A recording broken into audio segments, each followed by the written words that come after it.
in my wrestling and in my doubts. We're starting a new series this morning called Love, Hate. Just kind of talking about why our world loves to hate and how do we engage in love instead of the hate, and just all the haters out there and people talking about it, people behind their back and saying bad things, and how do we not engage with that and love like Jesus loved. So we are going to jump right in this morning and talk about that. I know a lot of you guys out there watched the NFL draft. I know it was on nonstop at my house for 3 days straight. And one thing I noticed was everybody, they like to kind of tell a story about each athlete. And almost every story was like tragedy or hardship or negative in some aspect. And even as I was thinking about some of the local guys like T. Higgins, it was like, he's come from, the terrible places. His mom was an addict. And why is that his story? Why isn't it about him being an amazing football player? It was kind of like the negative aspect. And then Juwan Jennings from Knoxville, it took him forever to get drafted. He finally got drafted from UT. But one thing I love about his story is he has this comeback kid story that he had this really hard time and had some discipline issues, but he's just turned it around and he did everything that Coach Pruitt asked of him and had the most amazing senior season. And instead of saying that, they said, he's been a discipline problem. He's had issues under 2 staffs. And really, that's not true. He had issues with 1 staff, and this new staff with Jeremy Pruitt, he hasn't had issues at all. And he's done everything that's been asked of him. And so what is it in us that wants to be the hater? What is it in us that wants to talk trash or spill the tea on somebody or be negative? That is kind of our deeply rooted sin problem, that is where we naturally want to go. So we want to be all about love. So how do we get there? What do we do? So that's a little bit about what we're going to talk about this morning. Who has ever had somebody kind of talk bad about them at school? Or subtweet them or say something hurtful in the locker room? I think we've all been there. So the area of focus this morning we're going to talk about is gossip. And so I think sometimes I'm like, oh, I see her always talking bad about somebody and she's doing it all the time.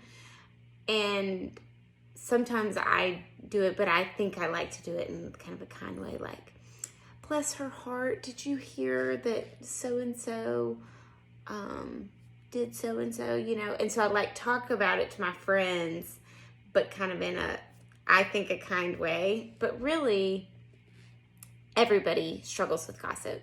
Whether you're my age and you're 35, or whether you're in 6th grade or 12th grade, wherever you are, we all struggle with that. And so I was starting to think about, where does that come from? Why do we want to, see somebody else hurt through our words?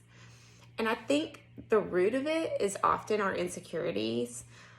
Maybe it's somebody that's prettier than you, or somebody that's a better athlete than you, or smarter than you. And so it's easy to talk negatively about them. Often it's an easy way to bond. You're in a group of friends and somebody says something about somebody and you want to join in. Sometimes it's just fun to kind of know the dish and know what's going on, and you being the one that knows. Casey, my husband, one of his buddies he's a principal with, her nickname is Scoop, because she always knows what's going on, she has a scoop on everyone. So sometimes it's kind of fun. Sometimes it's like having a competitive advantage on someone else and getting kind of the upper hand. Sometimes we're honestly just telling the truth. This person did this thing. So it might be true, but it might not be kind, right? And then sometimes it's just innocent intentions. Like you might have a best friend that you always tell everything to. And so when you hear something about someone, you naturally want to tell them. So it's really innocent and you're not trying to be mean, but sometimes it can come across that way. So I think we all struggle with this. And it's just part of our culture that's been so accepted. Like if you look at the news right now, all it is, the liberals talking bad about the conservatives, and the conservatives talking bad about the Republicans, and about the Democrats, and it's just constant negativity in the news that we are fed. And so of course it's going to be hard for us not to do that as well. So Paul was a follower of Christ, and he went into different communities, and he was on these missionary journeys. And as he was engaging with them, he was realizing some issues that were going on. And so he felt like God wanted to speak truth into their lives. And so one of the towns that he went to was the town of Ephesus. And the Ephesians lived there, and it was a port city, and it was very lively and very cultural. And so there were people from all different religions and all different walks of life that lived there. And so it was just like a melting pot. So naturally, people had really different opinions on all different kinds of things. And so this is where we find him writing a letter this morning to the Ephesians, inviting them to speak in a kind way about one another. So if you will grab your app or your Bible, and we're just going to open God's Word together this morning to Ephesians chapter 4. And we're going to start at the beginning of verse 29. And it says this, do not let any unwholesome talk come out of your mouths. So the word unwholesome there in the Greek actually meant rotten. Do not let any rotten talk come out of your mouth. I know that sometimes when I say things to people, it can rot friendships. It can destroy them. And if a fruit is rotten, sometimes you can't see it on the outside, but it's not until you bite into it that you see that it's kind of gross. And so we can be nice to somebody to their face and be talking bad about them behind their back, or think your friendship is okay even if you're doing this on the side, but really it's rotting our friendships when we choose to be unkind and choose to trash talk and hate on people and spill the tea on people that it doesn't need to be spilled on.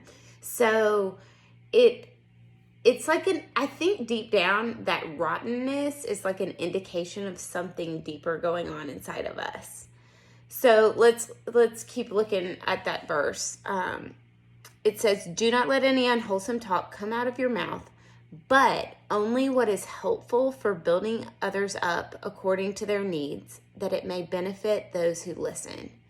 So what comes out of our mouth should only be for building up, should only be helpful, should only be for making a relationship better and stronger. One of the other verses that God talks about this is in Mark as well, and Jesus is actually speaking here. And he says in Mark 7:15, this is out of the New Living Translation. Sometimes I really like the way they say things. But it says this, it's not what goes into your body that defiles you. You are defiled by what comes from your heart. So I think the words that come out of our mouth are often an indication of what's going on inside of our heart.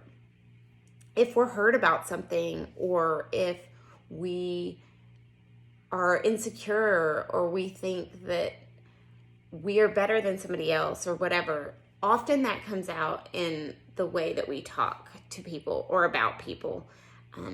That the words that come out need to be words of life and truth, not words of death.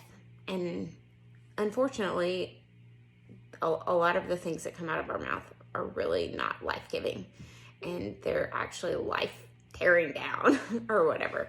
So if you choose to build others up, you're caring about their needs. You're caring about what is going on inside of them. And I think if you think about it, those people who trash talk and are talking bad about other people are often messed up inside of themselves, and they are insecure with themselves, or they are struggling with what's going on. So if you have a friend that is doing this, maybe you could reach out and say, hey, what's going on with you? Like, this doesn't seem like you, or whatever. Or if you start to look inside yourself this morning and realize, like, oh, dang, when I'm doing that to them, it's not about so much what we say. My mom always used to say this, but how we say it. What's the motivation behind the words that are coming out of our mouth? Why are we saying what we're saying? Often in ministry or business or education, leaders talk a lot about, like, know your why. Why are you doing the job that you're doing? But I think in conversation with others, we need to know our why. Why do I feel the need to call my friend the moment something bad happens about somebody and talk negatively about them? Why is it that I want to have somebody else, like, be hurt? And sometimes, honestly, I do. Like, I'm like, they did something wrong, and it's okay if something bad comes to them because they shouldn't have done that or whatever. Like, why do I want something negative to happen to somebody?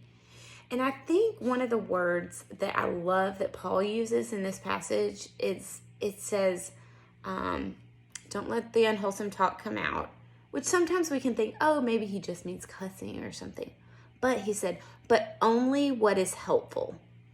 So if I think about the way that I speak to those around me, or even my mom, is what's coming out of my mouth helpful? Is it kind? Is it life-giving? If it's not helpful, it's probably not a good idea for me to say. If I am found out that my friend hooked up with so-and-so, it's probably not helpful for me to call all my other friends or group text or subtweet or whatever it is about that person. That's not helpful. So I need to do things that are life-giving towards others. So I need to be about love. And if I'm all about love, I'm going to be saying helpful things. So Jesus was all about love. If he did say something that was hard, he said it out of love and with kindness, even if it was, sometimes he had to be strong and sometimes he had to be firm. And we can be strong and firm, but not tearing down.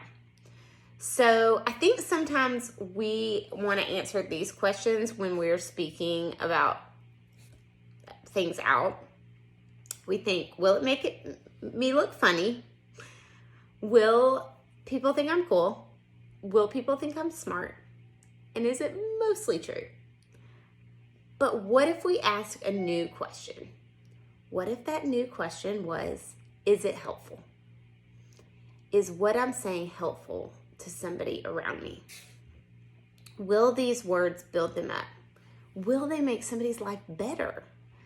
So imagine for a second if, since we're not all in the same room together, if everybody that's watching this video, so we've been having around like 50 or 60 people watch this video.